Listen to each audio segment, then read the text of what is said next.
What's up, crew? It's Raphael Garcia back for episode 84 of the MMA Ratings podcast. Today is May 17th, Thursday, May 17th. As always, thank you for joining me today. I definitely appreciate you taking the time to listen to what I and Schwan have to say about the world of mixed martial arts. And, sorry we missed you guys last week. We've been crazy busy, but as always, we appreciate the support. As always, like and share our content. You can subscribe to our channel here on YouTube to catch all that we talk about here. You can check us out on MMAratings.net and also follow us at MMA Ratings, where you can find our content each and every day. Usually have new content from myself, Schwan, and Adam Martin just about every day of the week. So be sure to catch us out there. And as always, thanks for everything that you guys do. So there's a lot to kind of talk about today, and I'm not going to lie. I'm going to be watching Beat the Streets at the same time. So if I'm going in and out, I apologize. But Jordan Burroughs and Frank Chamizo are wrestling tonight, and that's this week's main event. Out of all the combat sports lined up for this week, these two guys going at it at Beat the Streets in New York City is the most important thing on my radar tonight. But each and every day, there's something going on in the world of MMA, so we got a lot to talk about. We want to look back at the action from this past weekend at UFC 224 and also at Bellator 189. We're going to talk about that very briefly. I also want to look at the news from this week because there's probably a lot to talk about. I'm saying probably, there's definitely a lot to talk about, but we have all of that going on. So let me see something first. Give me a quick second. Again, we've been crazy busy these last few weeks, so I definitely apologize that we haven't been doing shows as frequently as we should. But we're always here, so we definitely thank you for picking up the slack and checking us out. Always like and share our content. We really appreciate that each time that you do. So yeah, this week I want to start off with looking back. Let's look at some news from this week. I'm sorry, I'm a little disjointed. I didn't get to finish the agenda.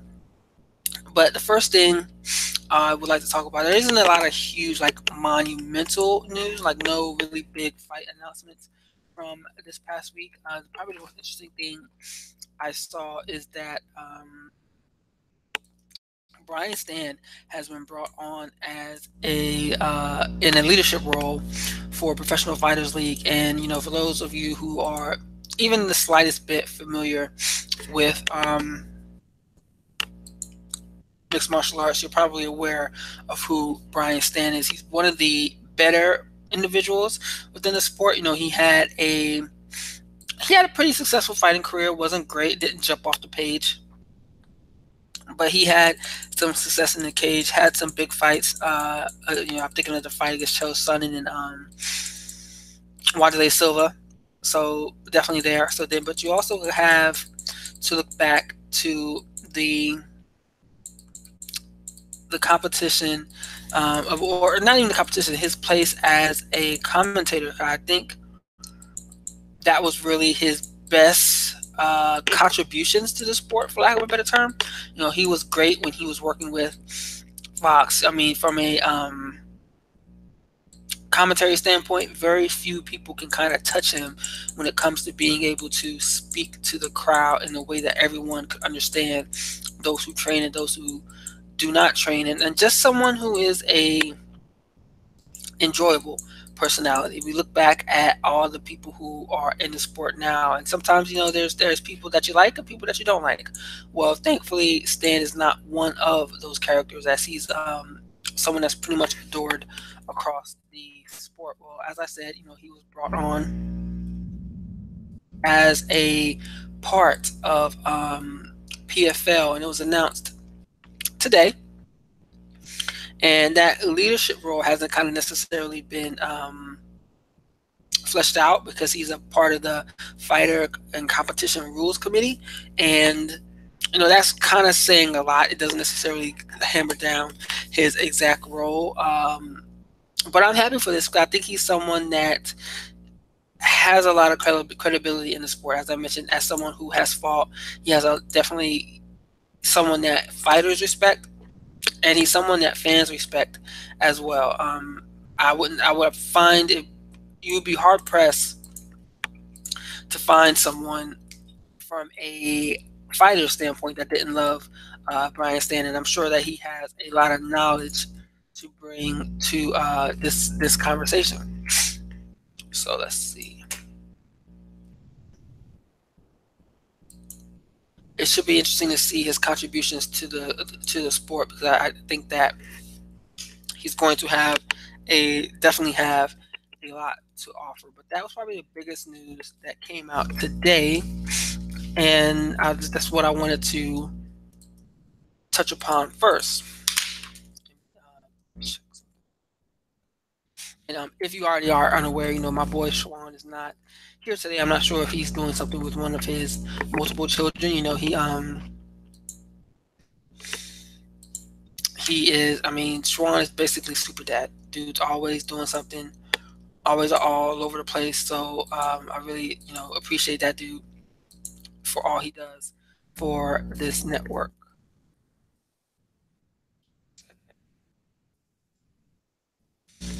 So let's see, what else can I talk about today? I mean, yeah, it really isn't a whole lot that was out there from a news standpoint that I really wanted to cover, but I definitely wanted to look back at the fights. The one other thing I wanted to talk about was news from probably earlier this week, where Demian Maia is talking about retiring after the end of his current UFC contract. And this is pretty important because I wrote about this earlier this week, because Maia is probably one of the, when you think about Brazilian Jiu-Jitsu in mixed martial arts, you think about Demian Maia first. He may not be the most successful when it comes to championships and all that, but he's continued. I don't want to say he's surpassed his potential. That may be the wrong way of looking at it, wrong way of saying that. But he has been someone who continues to excel. We remember him getting to the title fight against Anderson Silva, which happened, I think that was back in 2011. May have been sooner, but he made it to that point, and he lost that fight. Then he struggled a little bit at middleweight, and when he made the cut to welterweight, that's when everything really turned around for him. That's when everything really turned around, and he really took off from there. Meaning he went on a massive win streak to get back to the title picture. Let me see something. Today's what, the 17th? Yeah, to get back to the title picture. He did that, and he did that successfully.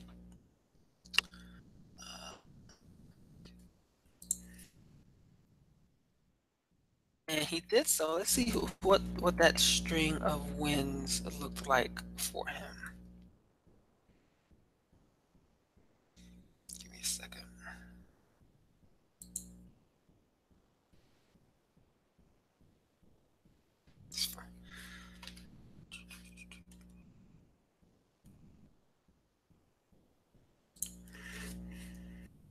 So Demian Maia made his UFC debut at UFC 77 on October 20th in 2007. He would go on to win 5 straight, lost to Nate Marquardt in 2009, beat Dan Miller, then he lost to Anderson Silva in 2010. Continued competing at 185 until he ran into Chris Weidman in 2012. That's when he dropped down to 170, and he would go on a pretty good streak there, beating Dong Young Kim. I remember when he defeated Rick Story, it looked like he was going to squeeze his head off his shoulders. He beat John Fitch, dropped 2 actually, one to Jake Shields and one to Rory McDonald. Then would win 7 straight again, locking up a title shot against Tyron Woodley, which he would lose, and he lost to Colby Covington late last year. He's 40 years old, and he has a 25-8 record. And I mean, when you think about Maia, you think about someone who has he's contributed in a way that martial arts should really look to contribute. His abilities in Brazilian Jiu-Jitsu are considered probably amongst the best. Him, maybe Jacare, Estima. Who else? You got Verdun. You have so many. I mean, Gilbert Burns now. If you look at him, you have so many guys who are champions at the highest levels of grappling. For most people, the highest level is the Abu Dhabi tournament, which happens every other year, which Maia has won. I think he won it in 2007. And not all of them are fully successful when they make the transition over to mixed martial arts. But Maia has been able to do so.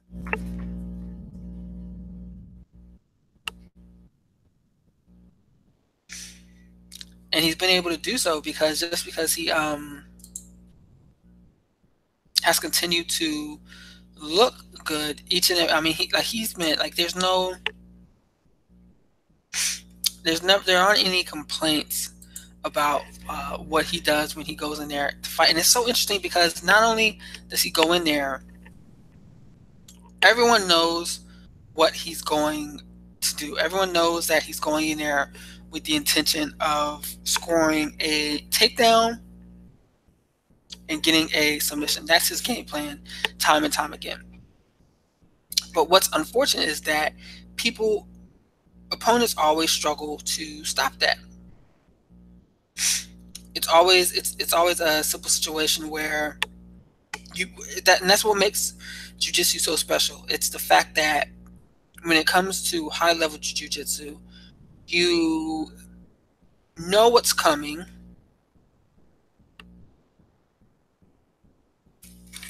but you can't do anything to stop it.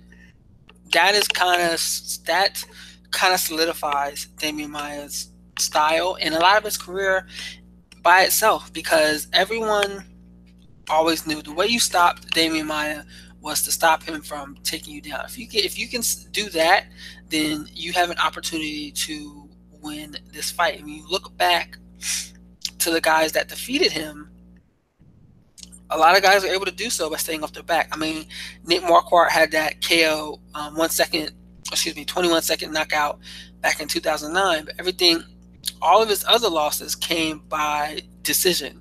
Colby Covington stopped him from getting a takedown. Tyron Woodley stopped him from getting a takedown.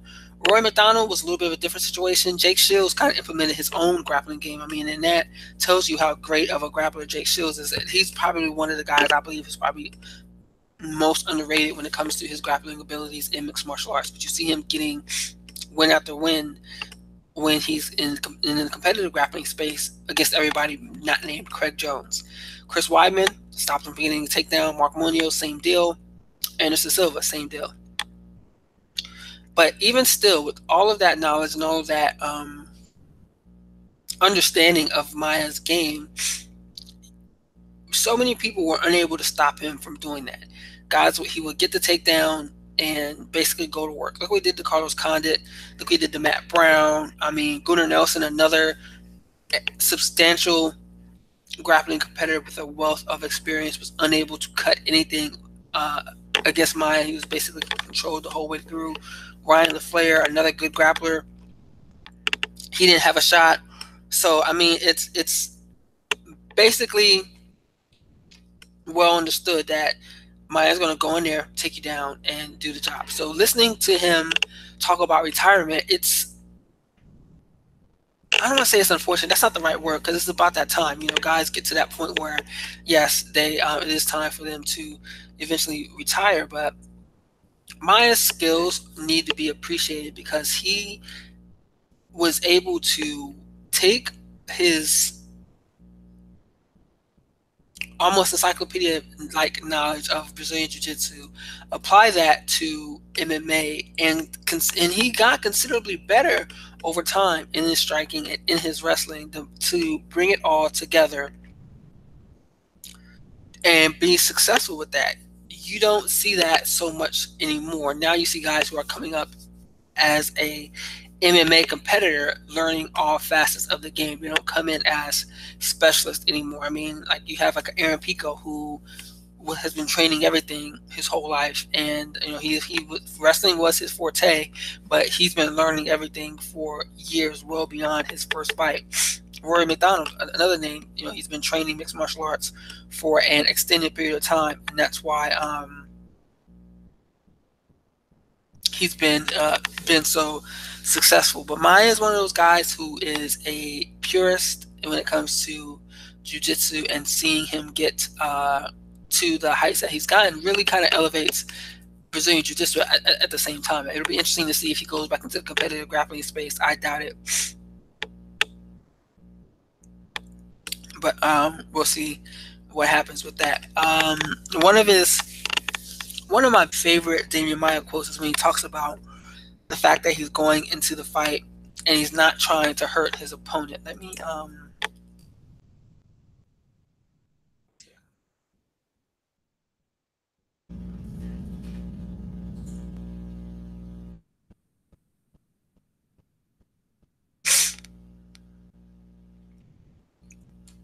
he said he has said a couple of things like this one here.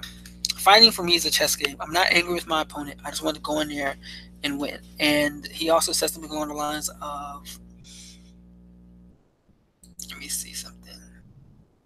Let's see if I can find this other quote.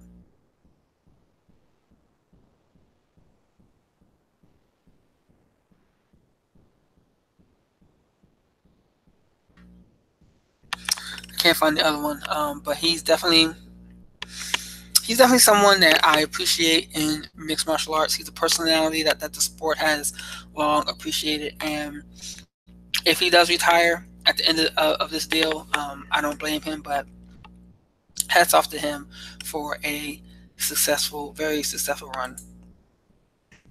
So let's go back and let's look at UFC 224 and Bellator 189. I want to start with, obviously, with UFC 224 and look at some of the fights here. First and foremost, we have Amanda Nunes and Raquel Pennington in the main event, where Raquel Pennington was defeated by Amanda Nunes. Nunes getting the stop in the 5th round, and she was the favorite coming into this fight. She's been doing very well as champion. She has some pretty big wins as of late.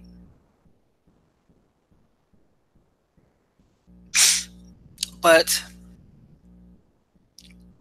the story around this fight is really going to be what occurred in between the 4th and 5th round. As Raquel came back to the corner at the end of the 4th, she told her coaches that she was done. They said no. I'm not going to use the term talked her out of it, but they, talked her out of it, sent her back out there for the 5th round. I think she got finished within 2 minutes in the 5th round.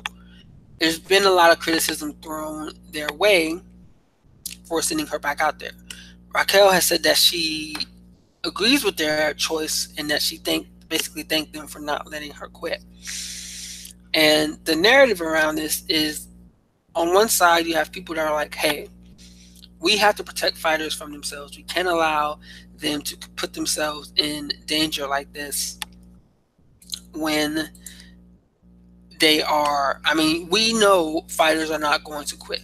Very rarely have we looked at a professional, especially in mixed martial arts, very rarely have we looked at a situation where a fighter has quit. There's always the idea of, hey, something crazy may happen. Look at Darren Elkins and his win. What was it, last year, that came like moments away from losing. Look at Carlos Condit and Rory McDonald, where Carlos Condit won in like the last 5 minutes. He was definitely about to lose that fight.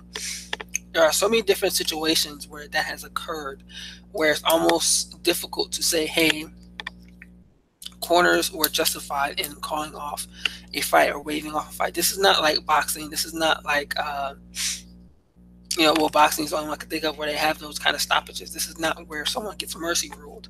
But in mixed martial arts, they tend to send the person back out there to get back into the cage. And that is what happened with Pennington here. But the question becomes, are corners supposed to protect fighters from themselves? And my answer is yes to that. And I know it's difficult because people want to say, oh, you never fought. I actually have fought twice. But that narrative, oh, you haven't fought, or oh, her coaches know her better, that just does not sit well with me, because we know in mixed martial arts, we know these guys and these women, are often struggling financially. We know that they're going out there with the hopes of getting paid. They're showing win money and putting themselves in a better financial position than they probably are. I mean, look at Pennington. She almost had her leg amputated last year. She's been in, I think, 2 very serious accidents. She was almost paralyzed at one point in time. She's been through hell. And to listen to her talk about the way her nose was broken, the way her leg was battered going early in that fight, you have to wonder if it was the best decision to send her back out there. Even after, when she got taken down, and you knew she wasn't going to get back up. As soon as she got taken down in that 5th round, you knew it was over. And you knew it was just a matter of time before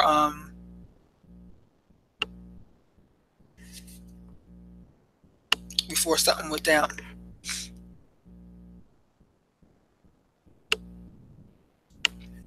Like, you knew she was not getting back up there.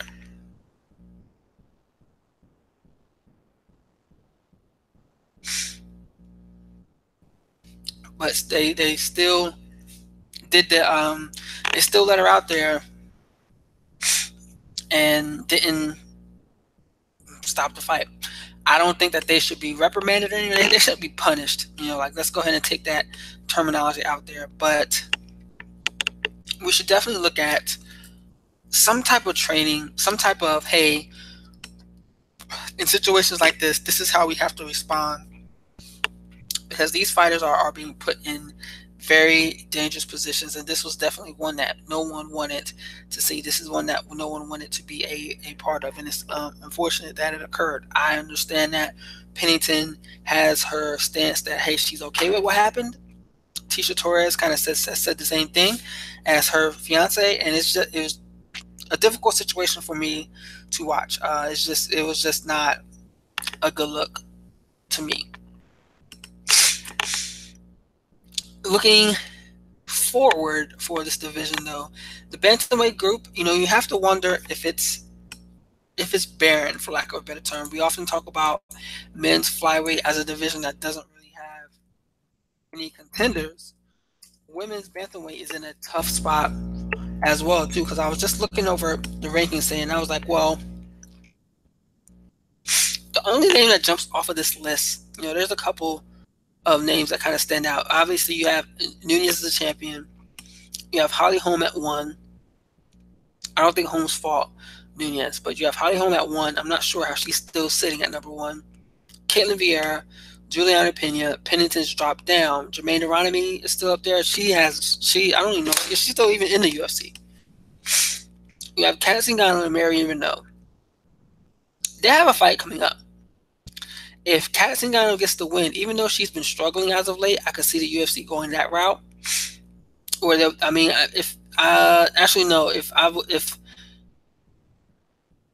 looking at Kelvin Vieira as being tabbed as the next contender, but I think they're going to go. It's clear that they're going to go with Nunes versus Cyborg next. That's where I believe we're headed after this win. But just looking at the bantamweight division, I would have to put Vieira as the next contender there, followed by, interesting enough, Marion Renault.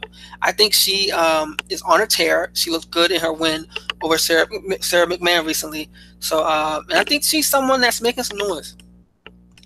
So I would like to see what she does next, because I just think that she has some viability as a contender. Do I think that she'll beat Do I think that she'll beat Nunez? No, but I still think she's an interesting enough name that could be built up and put on the right card to face her. Let's see who else.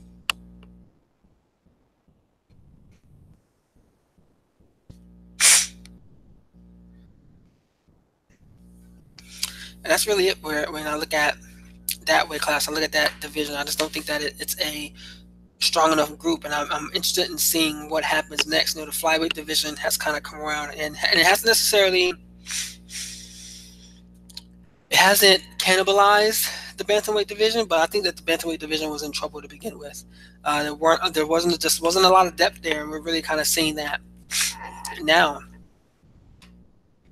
It'll be interesting to see who they pull up next and say who's the next contender, but it'll be a story worth moving forward, because that division does need some help, and I think it's becoming more clear through and through.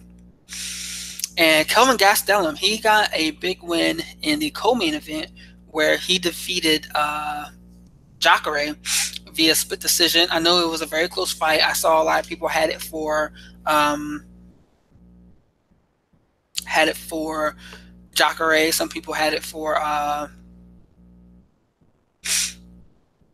Gastelum. I could go either way on this fight. I thought Gastelum won it, and what was interesting is a lot of people are saying that they picked him, or they're not surprised that judges picked him, because Jacare looked defeated when the fight was over. And it's funny because you often hear coaches tell a fighter as soon as the decision is over to throw their hands up in the air and make it look like they won, because they could still sway some last minute decision makers in the judges' seats.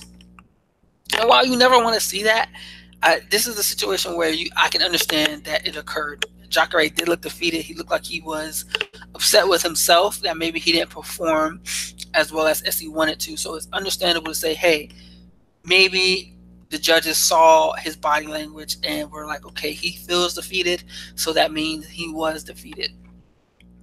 But it was a big win for Gastelum. There's an interesting piece on Sherdog by Jason Burgos, and they're comparing Gastelum to Frankie Edgar.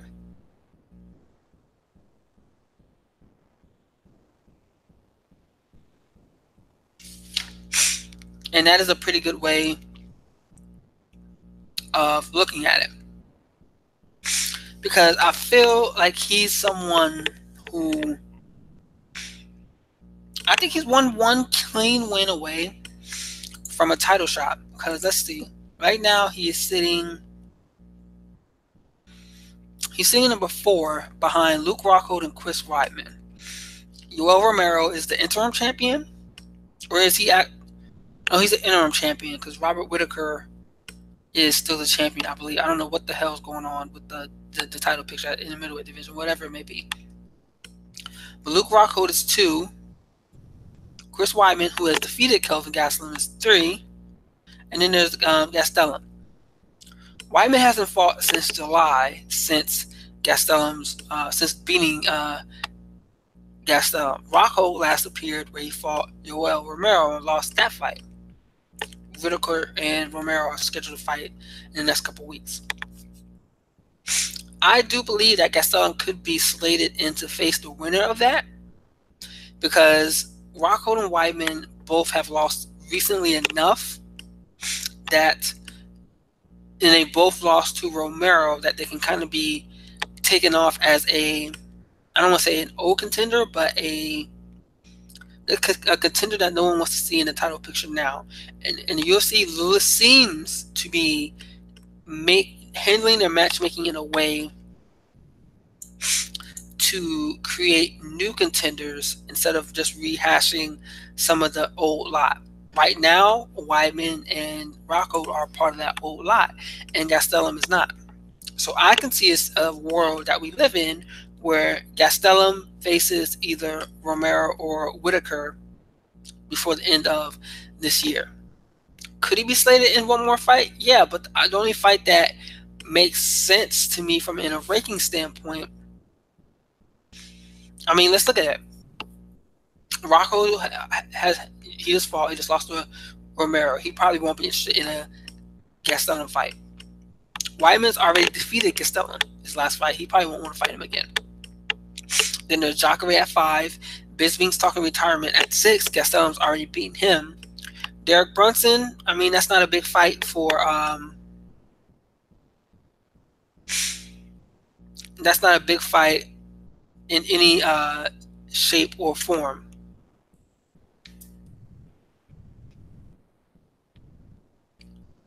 Then you have David Branch at 8, Lyoto Machida at 9, Brad Tavares at 10. So it would be interesting. Now, the only let's say Brad Tavares defeats Israel Adesanya. I could be interested. I could be swayed into a fight between Tavares and Gastelum. But that's really it.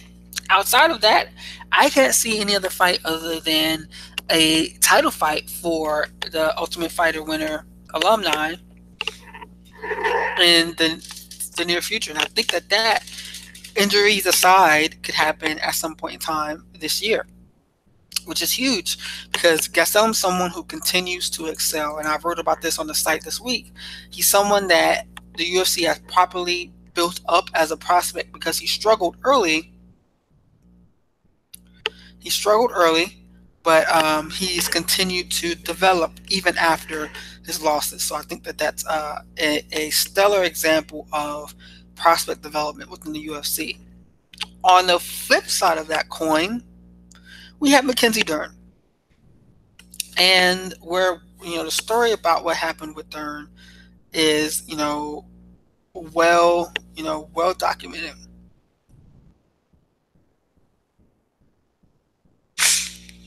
With her missing weight by 7 pounds on Friday, weighing in at 123. What do we do with this? Because she was not, she's 8 pounds over the weight class, 7 pounds over the 116-pound allotment. So what do we do with this?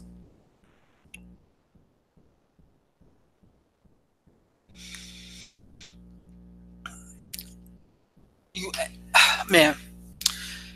First, let's talk about the fight first. So she got a first-round finish over Amanda Bobby Cooper, dropping her in the first round and finishing with a rear naked choke. Gets the win. Now the controversial part of it. Dominic Cruz probably had the most interesting analysis when he said that you have to wonder if this was done on purpose. Everyone knows that Mackenzie Dern is a grappler first. We talk about Demian Maia being someone whose game is what is going to come. Dern's the same way. She gets a takedown. She hits some with the shirt. Submission game is amongst the best in women's mixed martial arts. I will gladly say that. Gladly. But you have to wonder about a few things here. First, there was a story of her being kicked out of, she was invited to leave MMA Lab and Coach John Crouch. What I've always said about jiu-jitsu is if you ever get invited to leave from a jiu-jitsu gym, you're getting kicked out. That was my response to this. I've been a part of some big gyms. I'm training at a great gym in DC now. I've been there probably 6 years now. Part of that gym for 6 years now, where I actually teach there now too. I've seen a lot of people be invited to leave, and usually that's involuntary. When you get invited to leave from somewhere, that means you're getting your ass kicked out.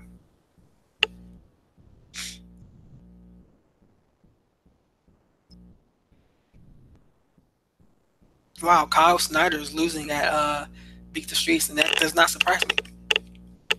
But anyway. I mean, he just threw the dude. Wow. But wow. Anyway,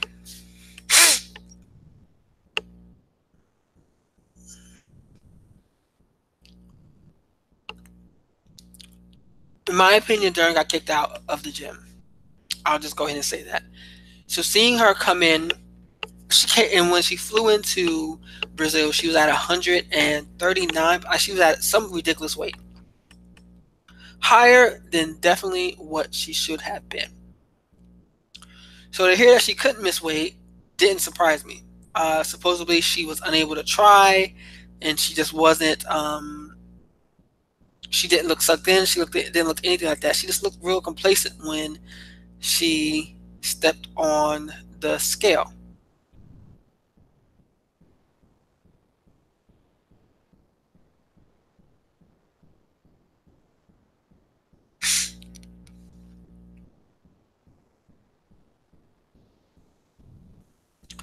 So she goes in and she wins the fight.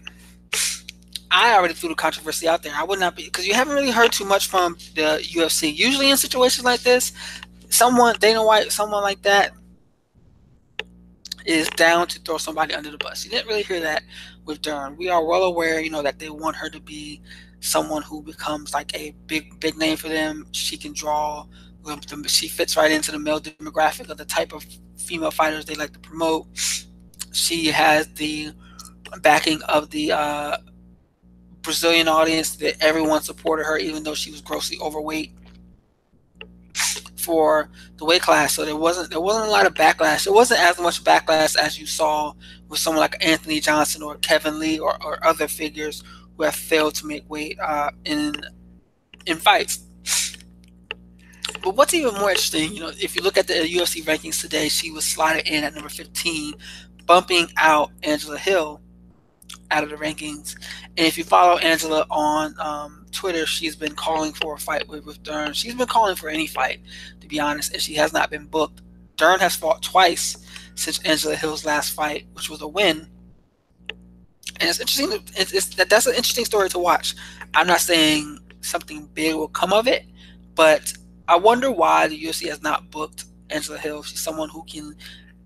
She definitely draws an audience. Well, I'm not gonna say draws an audience. She has the potential to. She has a following within video games, just like Demetrius Johnson. She is one of the few African American women on the roster. I think there's only like 2 or 3. There's Sarah Eubanks, the other bantamweight fighter, the real short black lady, the one that's a cop, and then I think that's her. So that's 3.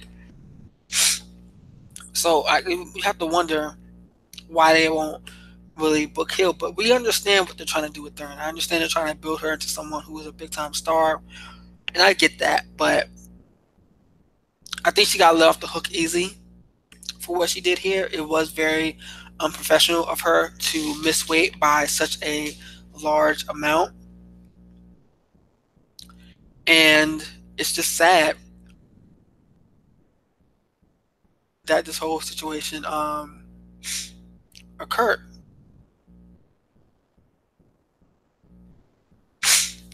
I think that she really needs to continue to develop as a fighter if she's going to go on any type of run within the division. Because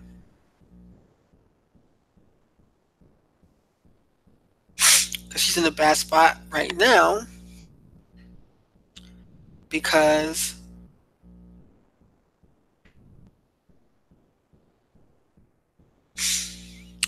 she's in a very bad position now because she's being slided slided at position 15 in the division. So now she can only fight women that are ranked higher than her.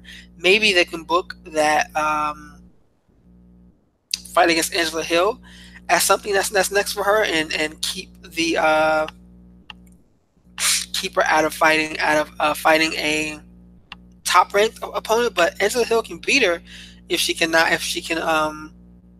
avoid that takedown. But they have to really be careful with the development of these young prospects that take Israel Adesanya. Oh wow, Kyle Snyder came back for the win,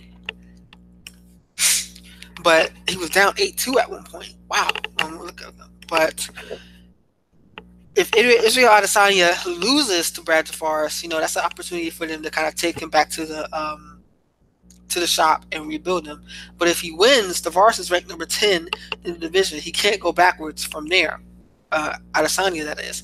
With Byrne, they're in a similar situation where if she defeats someone in a higher position, they can't go backwards with her, but she can't be put in there with the likes of Tisha Torres, Jessica Andrade. She can't be put in there with, she can't face those girls. Like right now, looking at the top 15 in women's strawweight, you have Dern at 15, Nina Ansaroff, Joanne Calderwood, Tatiana Suarez, Ronda Marcos, Courtney Casey, Alexa Grasso, Felice Herrick, Michelle Watterson, Carla Esparza, Tisha Torres, Carolina Kowalskiewicz, Claudia Gadelia, Jessica Andrade, Joanna Jędrzejczyk, and then Rose. Michelle Watterson, I think that Dern can beat because she's so much bigger than her. Maybe Ronda Marcos, Nina Ansaroff, but anyone else on that list, I don't think she needs to be dealing with right now. So it'll be interesting to see what the UFC does with her because they've booked themselves into a corner, as we say in the world of professional wrestling. They booked themselves in a true corner. So what else I wanted to talk about today? There's a couple other names from UFC 224 I want to talk about. John Lineker, man, he just keeps beating people up as he got a big win by finishing, what was the guy's name? He finished Brian Kelleher with a punch to the body in the third round. I mean, Lineker, what is he ranked right now at bantamweight? I was just looking at it. Where the hell did it go? Okay, so at bantamweight, he's ranked number 6. And I think that I don't think, I mean, who do you have from the fight? You have Raphael Sunsao. Who has he fought? I know his last loss was against TJ. Yeah, but I mean, he's beaten John Dodson, Michael McDonald. He beat Marlon Vera, Brian Kelleher. I mean, you can do a lot with this guy right now. You can give him Marlon Morales, who has a fight coming up. Jimmy Rivera, they're fighting it out. You have Raphael Sunsao, who doesn't have a fight coming up. He can face the returning Dominic Cruz. And he's ready to come back. So, there's a lot of options there. But, he's still doing his damn thing, putting guys out and getting them out the way. Lyoto Machida and Vitor Belfort. Machida effectively retired Belfort with that front kick to the face, crumbling him. Belfort retired. And I think that, issues with failed drug tests aside, I think that he is someone that deserves a lot of recognition and respect for his contributions to the sport. I think he gets that. People always talk about his highlight reel knockouts. I mean, I'm thinking of the runs of Rockhold, knocking out Bisping, Wanderlei Silva. I think he beat Dan Henderson recently again. So many guys that he's finished and gotten out of there that, he definitely deserves some respect for his contributions to the game. And I think he'll always get that. But he definitely retired. You got Machida getting another win, second win in a row. There isn't so much you can do with him because I don't know how high his ceiling still is right now. I would have rather him been placed against Brad Tavares instead of Adesanya. But at middleweight, you could do, we already seen the Derek Brunson fight. Maybe Michael Bisping and give that Bisping's retirement fight. Maybe Sosa in the future. I don't know. But, there's only so far that, or maybe you give him Antonio Carlos Jr. or maybe Thiago Santos, someone that's coming from the bottom up, trying to push their way through. How the hell is Elias Theodore ranked at middleweight? Anyway, that's all I wanted to talk about from UFC 224 because we also have Bellator 199 that occurred, and there's 3 probably big things I wanted to take from this fight. Aaron Pico picked up another big win. He also finished with body shots, and I'm just enjoying the growth and development of Pico. I think he's being brought along the right way, so he picked up a big win. John Fitch rode out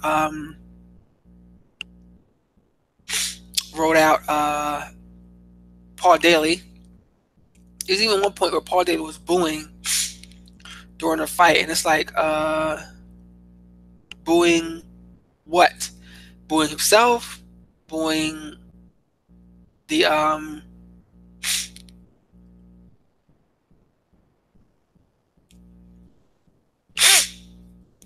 booing the way Fitch was fighting, whatever it may have been, but he definitely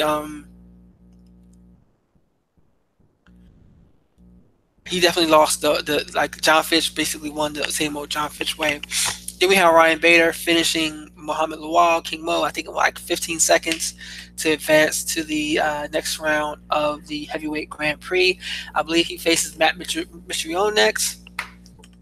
And as I've always said, this tournament does not interest me. I understand, it's heavyweights. It's what people, are excited about seeing. But in my opinion, it's going to be funny because the finals, my prediction will be a blown-up middleweight in Chael Sonnen facing a light heavyweight champion in Ryan Bader. I think he's going to beat Matt Mitrione. That is a fight that's, a little more interesting to me than most. Chael Sonnen, I think he's going to talk his way into a good fight with Fedor. I'm pretty interested about that. We also saw that Chuck Liddell's will be coming back to mixed martial arts, so there's that. Don't be surprised if he ends up back and if he ends up in Bellator fighting against Chael Sonnen at some point in time in the future. It's nothing I want to see, but do not be surprised if that happens. So, but yeah, Bader picked up a win.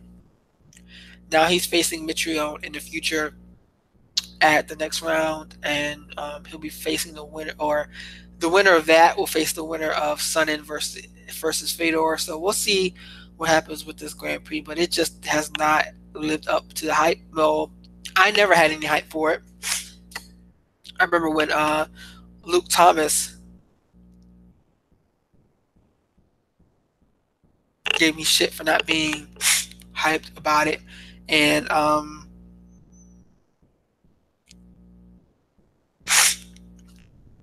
yeah, I mean, I think that the event has basically proved itself why no one should be hyped about heavyweight mixed martial arts in just about any shape or form if it's not Stipe Miocic. So let me see what else I had to talk about for this week. That's it.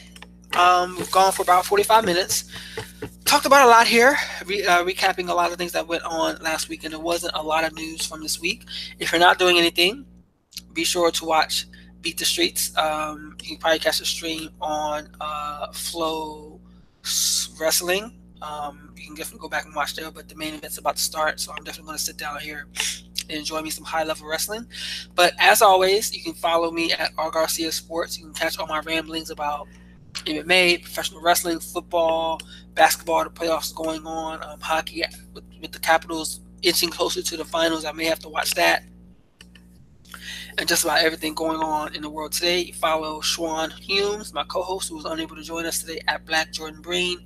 Follow Michael Ford, our fearless leader, at MTF3, and Adam Martin at Adam Martin at was it MMA Adam Martin? I think that's his Twitter name. You can catch him there. Follow MMA Ratings Net. You can catch us on Instagram and Twitter. Go over to MMAratings.net to rate the fights and let us know how you feel about the action you see and how excited you are about fights coming up.